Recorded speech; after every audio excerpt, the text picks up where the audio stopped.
Assalamualaikum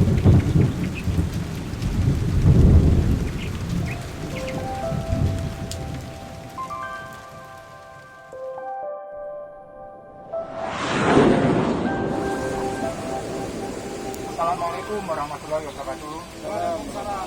Selamat pagi teman-teman. Sehat-sehat ya? Alhamdulillah. Jadi pagi ini seperti biasa tiap hari Senin kita melaksanakan briefing pagi. Briefing pagi.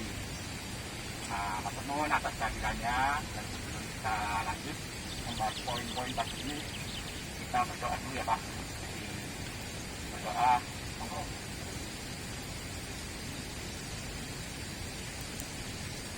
Amin. Mas Nun, jadi Pak silakan dulu duduk yang santai di tempat. Monggo, kita sini saja. Jadi kita ini sekarang berada di depan DMO, gedung DMO, pengelola warisan barang. Dan di belakang sana itu ada monumen persahabatan Indonesia dan Jepang. Itu yang pelabuhan itu ya. Itu menandai bendungan ini hasil kerjasama dengan Jepang ya. Apa itu tulisannya? Itu ya. Friendship Monument between Indonesia and Japan. Alhamdulillah. Jadi pagi ini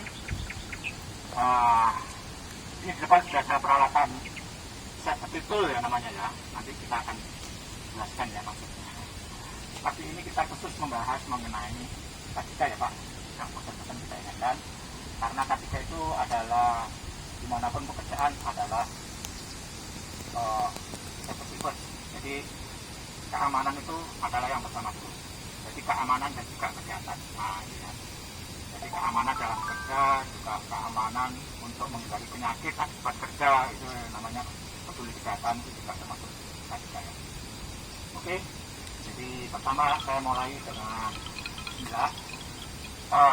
K3 itu ada Pak, harus dikendalikan ya Pak.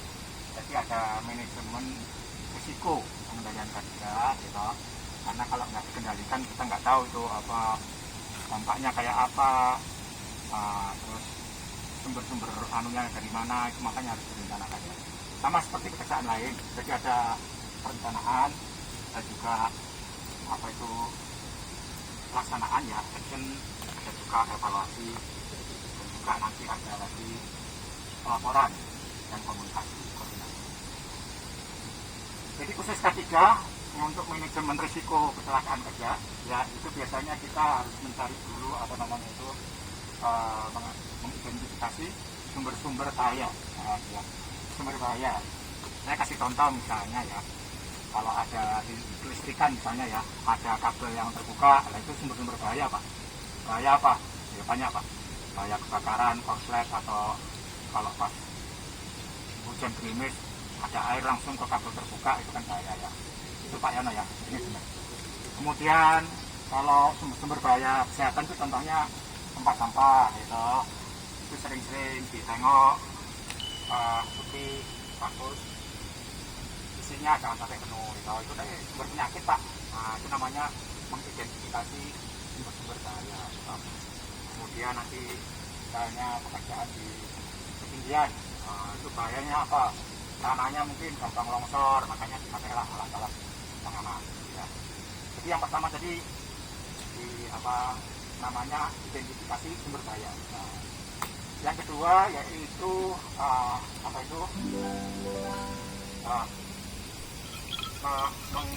mengendalikan, menganalisa dari apa sih nanti kira-kira yang bisa menimbulkan kecelakaan ya. Dianalisa supaya meminimalisasi kemungkinan kecelakaan ya. Oke, itu.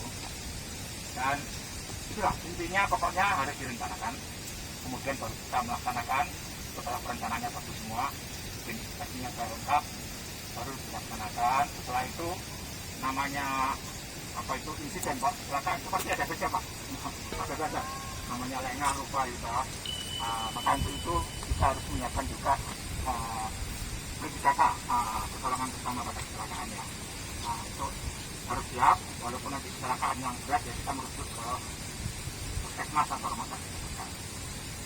contoh yang harus dipelajari itu misalnya kalau tersengat ular, tersengat ya, kena gigit ular ya saya tahu. Ya itu kalau jangan panik dulu ya, jangan panik, misalnya tenang dulu, kemudian ditidurkan, kemudian dikasih kain sementara untuk menyimpan peredaran mungkin ada bisa ularnya, baru dekatnya ditolak ke puskesmas terdekat. Yang lain misalnya lagi kalau terkena arus listrik, itu juga jangan panik dulu ya. So, banyak caranya seperti itu, termasuk juga misalnya di ketinggian ya, naik tangga, itu harus hati-hati juga. Tangganya dari bahan kadang dari bambu kita kan, karena nggak ada yang tangga aluminium belum punya, pakai bambu. Itu kadang-kadang bambunya umurnya sudah tua, tahu-tahu patah. Itu kan nggak diinginkan Pak. Itu harus dicek dulu sebelum pelaksanaan. Jadi ya, kemudian memakai helm. Nah ini Pak ya, helm ini penting. Misalnya kita di ketinggian tadi, tahu-tahu bambunya patah, gitu. Nggak tahu kepalanya duluan kena tanah. Masih syukur kalau tanahnya rumput Pak. Kalau tanahnya aspal atau apa kan bahaya dong. Itulah gunanya helm. Gitu. Helm termasuk yang kalau berkendaraan ya pakai helm lah Pak. Itu sudah kewajibannya untuk menjaga keamanan kita sendiri. Kemudian saya kasih contoh lagi di sini, ini ada namanya safety belt. Ya Pak ya no? Safety belt. Jadi ini alat untuk menahan tubuh di ketinggian ya Pak. Di ketinggian ini diikatkan di pinggang, di teping-teping ya. Nah itu kita pakai ya. Kalau kira-kira itu tugasnya koordinatornya untuk mengecek kira-kira aman enggak. Kalau itu perlu dipakai. Kemudian ada lagi sepatu kerja seperti ini ya, sepatu kerja. Mungkin saya lihat ada beberapa yang belum pakai. Nanti dipakai pas kerja mungkin ya. Sekarang pakai sepatu yang itu, sama juga itu sepatu kerja juga itu tadi. Kemudian ada lagi di sini jaket pelampung ya, ini Pak ya. Seperti apa ini? Jaket pelampung ini digunakan di perairan. Perairan itu wajib memakai jaket pelampung, gitu. Supaya kalau ada apa-apa itu tidak langsung, apalagi yang nggak bisa berenang, gitu. Dipakai jaket pelampung. Gitu. Kemudian untuk di dalam gedung dan sekitar sini kadang-kadang itu solar panel pernah kebakaran, terus kita menyiapkan apar ya, apar ini apar ya. Nah itu bagian pemeliharaan harus sering cek itu masa berlakunya masih ada enggak, gitu ya.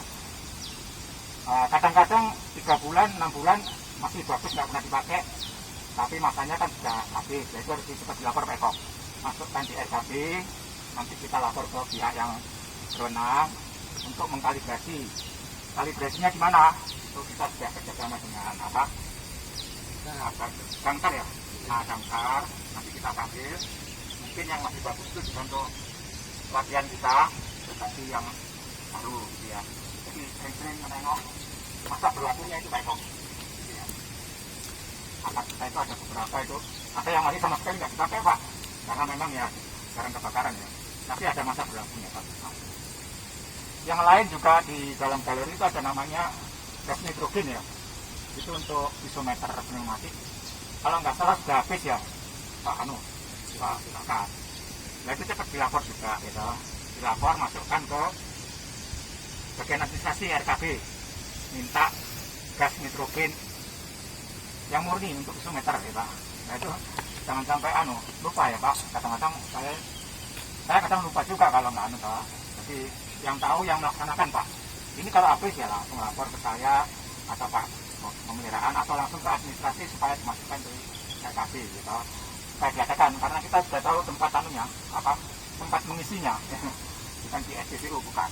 Itu ada tempat khusus mengisi nitrogen murni untuk alat isometer. Ya. Nah. Kemudian yang lain lagi banyak Pak, sebenarnya masih banyak ya. Pompa-pompa, kemudian daerah-daerah yang rembesan atau daerah-daerah retaan itu namanya diidentifikasi, dan kita sudah punya pom untuk itu ya, pom pemantauan visual. Itu tugasnya bagian pemantauan ya Pak Kas dan teman-temannya mengisi itu ya salah. untuk itu tadi identifikasi termasuk bagian dari K3 juga ya, supaya tidak ada insiden atau kecelakaan ya. Terus ada payung. Payung itu nanti gunanya kalau itu selain untuk payungan kita kalau panas itu juga untuk memayungi alat. Kalau kita punya alat ukur misalnya itu apa itu kalau kondisi siang-siang ya harus dipayungi Pak, supaya angkanya tidak kemana-mana. Kadang-kadang kalau nggak dipayungi itu alat digitalnya itu nggak sesuai, bisa lari-lari gitu ya. Itu gunanya payung ya. Selain untuk keamanan kalau limit atau apa ya, kalau teman-teman lagi naik PMA ya itu gunakanlah payung atau jas hujan kalau kondisi hujan ya, pakai jas hujannya. Sekali lagi semuanya ini memang belum terpenuhi Pak, ada beberapa helm masih kurang, masih kurang, sepatu masih kurang. Nggak apa-apa, nanti bertahap dengan prioritas kita pesankan ke yang berwenang. Oke, mungkin itu dulu ya Pak ya. Jadi setelah ini kita seperti biasa, kalau pagi kita udah biasa resik bareng Pak, kita pagi dulu ya toh, sebelum mulai kerja di tempat kerja masing-masing bersihkan bagian ya toh, bersih sapu, baru kerja nyaman gitu loh Pak, sehat ya toh. Karena walaupun satu hari itu namanya gas, namanya udara tidak bagus itu ada aja Pak, karena nggak tahu tuh siapa yang kirim udara tidak bagusnya. Itu perlu dibersihkan, jendela dibuka, supaya Pak kita sehat, aliran udara sehat Pak, kita dapat oksigen. Jadi kalau pagi ini bagus kita kerja bakti bareng bersih-bersih, baru nanti setelah itu ke tempat tugas masing-masing sesuai dengan tupoksi masing-masing gitu ya. Oke, nanti mengenai diskusi dan sebagainya lebih detail setelah inilah kita ada waktu tersendiri ya Pak. Jadi sementara cukup saya akhiri dulu ya Pak teman-teman. Matur nuwun, dan sebelum saya akhiri silakan berdiri lagi Pak, berdiri lagi untuk menyemangati kita semuanya. Oke, nanti ikuti kata-kata semangat ya Pak. Setelah itu kita beri aplaus untuk kita sendiri supaya semangat. Oke, PDT 1.